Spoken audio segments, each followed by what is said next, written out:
আজ আমি তোমাদের দেখাবো আমার 20,000 টাকার পোর্টফোলিও।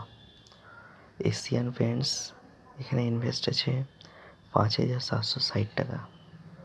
কিছুদিন আগে ইনভেস্ট করেছি, তার জন্য প্রফিট এখন কম আছে।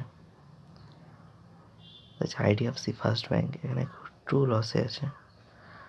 তারপর আছে আদানি উইলমার, এখানে প্রায়।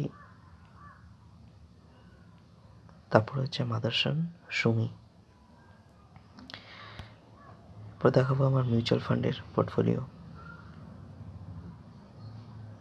প্রায় 12,000 টাকা ইনভেস্ট করা ছিল, এখন হয়ে গেছে প্রায় 13,207 টাকা।